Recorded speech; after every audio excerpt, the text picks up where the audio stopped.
Uma espera de quase 40 anos vai chegando ao fim. Senado vota neste momento o projeto de reforma tributária. E você vai ver também. 2023 deve terminar como o ano mais quente dos últimos 125 mil anos. Polícia Federal prende 2 brasileiros suspeitos de envolvimento com o grupo terrorista Hezbollah. 5 dias após o temporal, 11 mil imóveis de São Paulo ainda estão sem energia. E ainda, a torcedora que virou símbolo do título da Libertadores se emociona ao encontrar os jogadores do Fluminense. Essas e outras notícias você confere a partir de agora no Jornal das 18h30.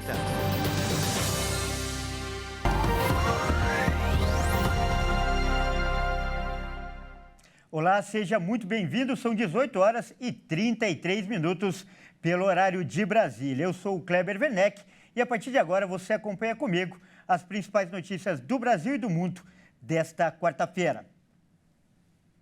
E olha só, hoje é um dia tão esperado como a gente acabou de ver. Isso porque está sendo votado no Senado o projeto de reforma tributária. E é para lá que nós vamos agora ao vivo. Vamos ver então imagens do Senado. Nós estamos vendo aí a movimentação em torno dessa votação. A gente já começa falando dessa proposta tão importante, como eu disse, esperada há muito tempo. E só para a gente ter uma ideia, né, essa pode ser considerada uma sessão histórica, já que a discussão para a realização de uma reforma tributária no país já se prolonga por quase 40 anos. E por ser uma proposta que muda a Constituição, são necessários pelo menos 49 votos a favor e 2 votações. Como eu disse, essa é uma votação muito importante, é ao mesmo tempo muito técnica, de difícil compreensão para muitas pessoas. Por isso, nós vamos ter agora a oportunidade de conversar com um especialista que vai explicar esse assunto aí para você que nos acompanha. Nosso convidado é o advogado tributarista Caio Bartini. Muito boa noite, Caio, seja muito bem-vindo. Boa noite, Kleber. Boa noite a você e os demais ouvintes aí do Jornal da Rede TV. Como eu já repeti várias vezes aqui, desde o início do jornal, são quase 40 anos de espera pela reforma tributária. E contemplar as necessidades de todos os setores da economia é um enorme desafio, né, Caio? Por isso eu queria a sua avaliação sobre o texto base que está sendo votado. Kleber, o que você falou é uma grande realidade, né? A gente está, desde o advento da Constituição de 88, já se fala no modelo de reforma. E é óbvio que todo modelo de reforma tem pessoas que são favoráveis no momento que foram colocadas e tem pessoas que são contrárias ao modelo de reforma que é proposto. O que nós temos que pensar o Brasil precisa de uma reforma. Então, há uma necessidade, sim, de determinados setores terem um alavancamento maior, né, para que possa, então, ter um melhor crescimento da sua estrutura, uma vez que o Brasil ele tem uma tributação muito alta sobre consumo, muito alta sobre produção, e a ideia inaugural da reforma é tão somente tentar diminuir, primeiramente, a burocracia, né, que os setores possuem no pagamento desses tributos como um todo. E depois começar a pensar na questão das reduções propriamente ditas das cargas tributárias, para que a pessoa menos favorecida, para aquela camada mais pobre da população, possa sentir realmente essa mudança. E, Caio, já dá para a gente falar quais seriam os setores que devem ser beneficiados e aqueles que não devem ficar tão contentes com essa reforma? Kleber, essa reforma ela foi basicamente pensada na questão da diminuição da burocracia, principalmente no setor de indústria, né? Então, aquelas indústrias que geram grande carga de tributos, e não só isso, e também uma grande gama de empregabilidade, acabam tendo maior benefício, sem dúvida nenhuma, com a reforma. No entanto, o texto base, depois de acatadas determinadas emendas de outros senadores, né, a Comissão de Constituição e Justiça, então, buscou aprovar uma possibilidade, primeiramente, de alíquotas diferenciadas para alguns setores. Então, por exemplo, serviços de educação, serviços de saúde, a questão que envolve medicamentos, né, produtos que cuidam de cuidados básicos à saúde menstrual, serviços de transporte coletivo de passageiros, determinados alimentos. Então, nós teremos, nesse tipo de setor, benefícios que serão, então, implementados, e isso, Kleber, a depender, lógico, do advento de lei. Porque uma coisa que tem que ficar clara para aquele que nos assiste é o seguinte: a reforma, agora que está sendo passada pelo plenário, né, que vai passar pelo plenário, está sendo votada agora, uma vez votada, volta para a Câmara para começar as discussões, e a partir daí, depois da promulgação da própria emenda constitucional, aí começa realmente a batalha do início das legislações para regulamentar a matéria. E essa situação, Kleber, vai passar por um modelo de transição, e essa transição, o que se pretende até o final, é que tudo seja colocado da forma que o governo espera até 2033. Então, nós temos aí uma longa batalha pela frente ainda. Tá certo, Caio. O que a gente espera é que, na prática, todo esse processo seja concluído e a reforma surta os efeitos que a gente tanto espera. Nós acabamos de conversar com o Caio Bartini, que é advogado tributarista. Muito obrigado pela sua participação, Caio. Obrigado a você, Kleber, e aos demais do jornal aí das 18h30. Grande abraço. Olha só, eu mudo de assunto agora para falar que o Rio de Janeiro continua sua luta contra o crime organizado. Hoje, um acordo importante foi assinado no estado, mas quem traz mais informações é o repórter Anderson Nascimento. Muito boa noite, Anderson. Boa noite, Kleber. Boa noite para você que acompanha a gente. É isso mesmo. O ministro da Segurança Pública, Flávio Dino, se reuniu nesta quarta-feira com o governador do Rio, Cláudio Castro, para assinarem um acordo de cooperação técnica para a criação do grupo Cifra. O comitê será formado por membros da Polícia Federal, Polícia Rodoviária Federal, Secretaria Municipal de Segurança Pública, Ministério Público Federal e do Estado do Rio, além do COAF. O objetivo é intensificar o combate ao crime organizado e enfraquecer financeiramente os grupos. Além do acordo, o governador e o ministro entregaram 218 novas viaturas à Polícia Militar, que representam um investimento de mais de 45 milhões de reais. Eu volto com você, Kleber. E ainda falando do Rio de Janeiro, a Polícia Federal realizou uma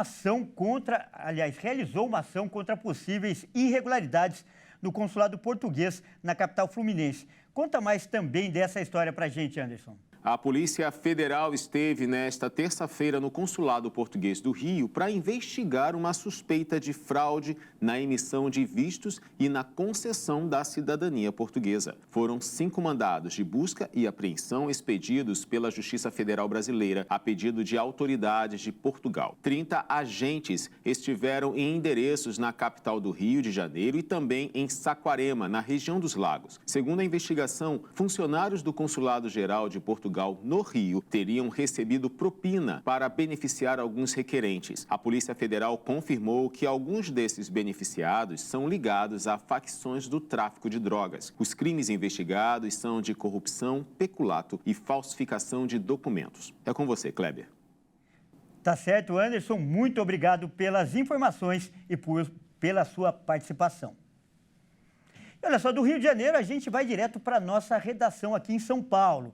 A Caroline Povorelli traz agora informações sobre o calor recorde registrado neste ano. Carol, foi divulgado hoje um dado alarmante, né? Sobre as temperaturas em todo o mundo, não é mesmo? Boa noite, conta pra gente melhor essa história. Boa noite, Kleber. O dado realmente coloca todo o planeta em alerta. Cientistas do Observatório Europeu Copérnicos anunciaram hoje que 2023 deve terminar sendo mais quente em 125 mil anos. Os dados mostram que o último mês de outubro foi o mais quente do mundo nesse período. O período bateu recorde como o mais quente da história, superando o maior índice de 2019. Por conta disso, vivemos a influência de um super El Niño. As consequências desse fenômeno são visíveis: a alteração da vida marinha na costa oeste dos Estados Unidos, o aumento das chuvas no sul da América do Sul e as secas aqui no nosso Nordeste. O especialista em climatologia e geologia, Rodolfo Bonafim, falou com a nossa equipe sobre os impactos no clima para 2024. Vamos acompanhar. Historicamente falando, o El Niño, ele causa muita chuva na região sul e pouca na região sudeste. Mas não é o que está acontecendo esse ano. Embora as maiores tragédias estejam acontecendo lá no sul, a região sudeste também está sofrendo. Nós tivemos o caso aí, um dos exemplos da ventania que assolou o litoral de São Paulo e algumas regiões do interior paulista, especialmente a região de Sorocaba. Muito bem. E o que esse El Niño tem de diferente? Historicamente falando, é isso. Só que o El Niño, como ele é gerado pelo aquecimento anormal das águas do Oceano Pacífico, ele é um fenômeno natural. Só que ele está sendo agravado pelas mudanças climáticas, porque encontra um Oceano Atlântico, que banha o nosso litoral, também aquecido. E é por isso que a gente está com esse clima muito bagunçado, realmente. Mais bagunçado do que seria pelo El Niño. E se a gente não conseguir reduzir, realizar a meta de reduzir as emissões de carbono, os próximos 5, 10 anos, nosso planeta vão ser cada vez mais difíceis. Então vamos fazer a nossa parte, né, Kleber? Eu volto aí no estúdio com você. Isso aí, Carol. Muito obrigado aí pelas informações. E veja a seguir, Polícia Federal prende 2 brasileiros suspeitos de ligação com o grupo Hezbollah no Brasil.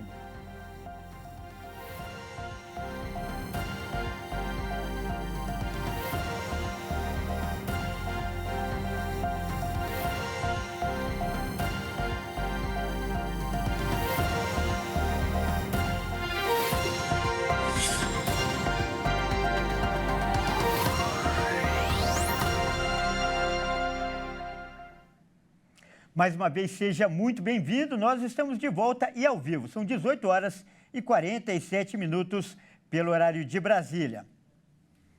E olha só, 11 mil imóveis da Grande São Paulo ainda estão sem energia por causa do temporal de sexta-feira. A Enel afirmou que espera restabelecer o serviço até o fim desta quarta.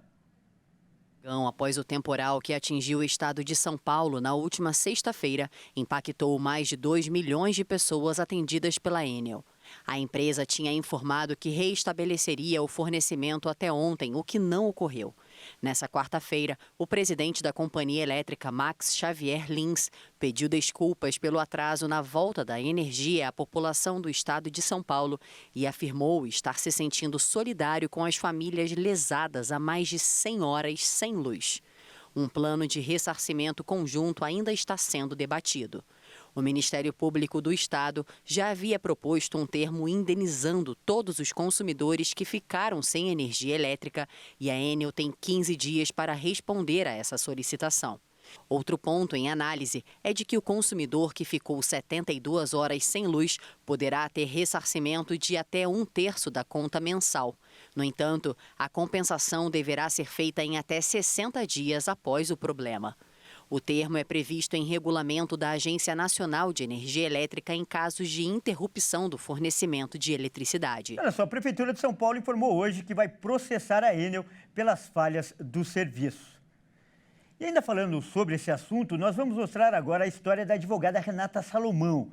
Ela mora no bairro Jardim Cordeiro, que fica na zona sul de São Paulo. E a casa dela estava sem energia desde sexta-feira, quando aconteceu o temporal. E agora ela vai mostrar para a gente como está sendo, né, a rotina da família dela. Muito boa noite, Renata. Obrigado por aceitar o nosso convite.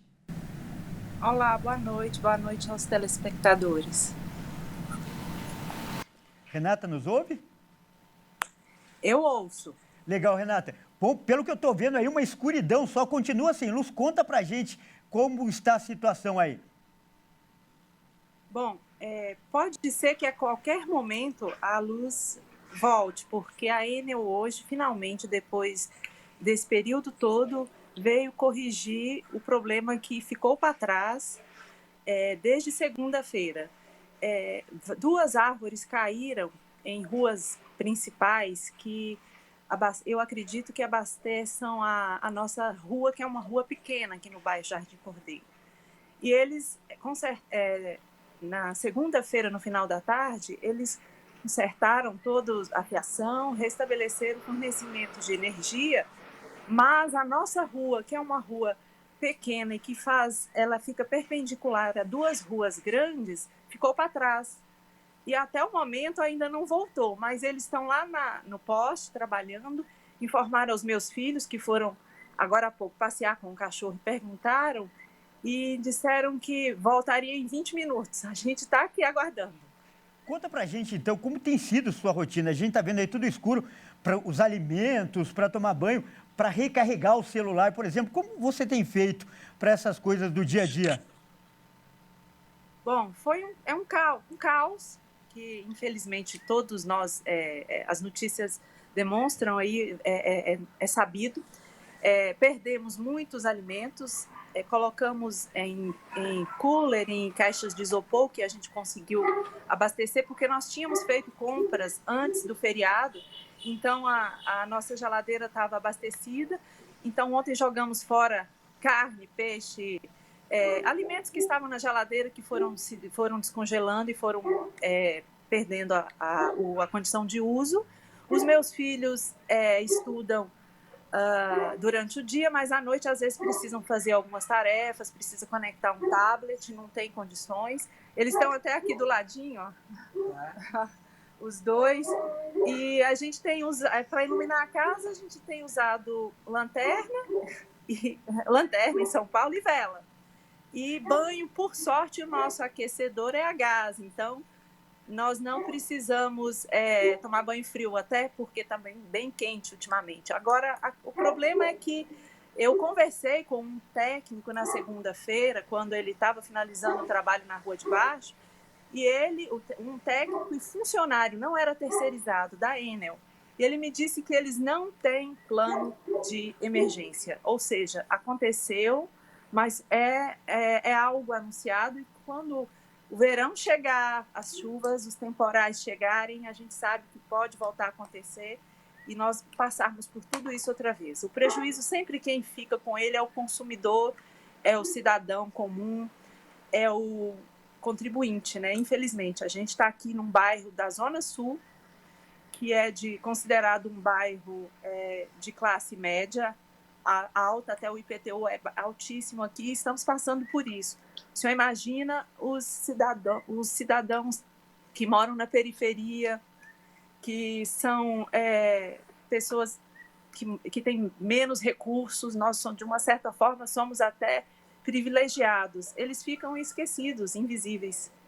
Tá certo, Renata. Sua história é muito importante para mostrar, né, para ilustrar o transtorno que as pessoas estão passando por nesse momento, por causa desse temporal que não devia causar tantos prejuízos assim. Eu agradeço demais a sua participação e desejo que sua vida volte ao normal em breve, Renata. Muito obrigado, viu?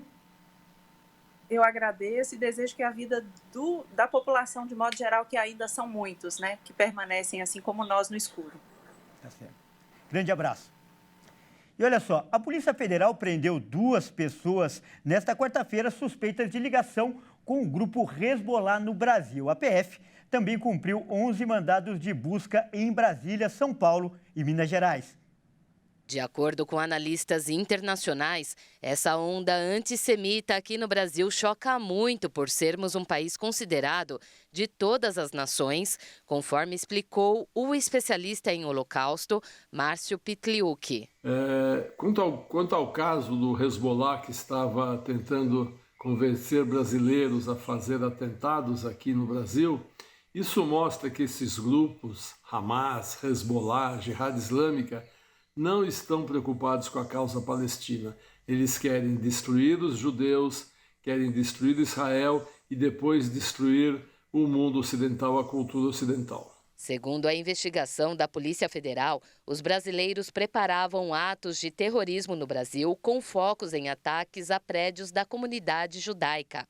Em Minas Gerais foram cumpridos 7 mandados de busca e apreensão, no Distrito Federal 3 e em São Paulo 1 de busca e 2 de prisão temporária. Um dos presos de São Paulo foi detido ao desembarcar de uma viagem ao Líbano. A PF explicou que o objetivo dessa operação, batizada de Trapiche, é também obter provas de possível recrutamento de brasileiros para a prática de atos extremistas. Pela legislação, os recrutadores e os recrutados devem responder pelos crimes de constituir ou integrar organização terroristas e de realizar atos preparatórios de terrorismo, cujas penas máximas, se somadas, chegam a 15 anos e 6 meses de reclusão. Os crimes previstos na lei de terrorismo são equiparados a hediondos.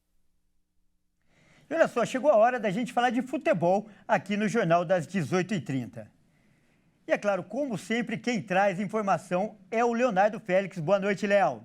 Boa noite, Kleber. Vamos falar de Campeonato Brasileiro, não é verdade? 2 confrontos decisivos na parte de cima da tabela, tanto hoje quanto amanhã. E a gente começa falando de Flamengo e Palmeiras daqui a pouquinho, às 9h30 da noite no Maracanã. O rubro-negro está em 6º na tabela, mas se ganhar, pode subir ainda mais e se tornar um candidato real ao título brasileiro, não é verdade? E o Palmeiras é o vice-líder e se ganhar esse jogo, já pode dormir na liderança. Agora, amanhã, um outro confronto realmente vai ser muito importante nessa escalada até o título brasileiro. O líder Botafogo precisa reencontrar o caminho das vitórias, joga em casa no Newton Santos contra o Grêmio, que é o 4º colocado, está ali coladinho a 3 pontos do Alvinegro Carioca. Então, 2 partidas que vão ditar realmente os rumos do brasileiro, faltando aí 6 rodadas para o término do campeonato.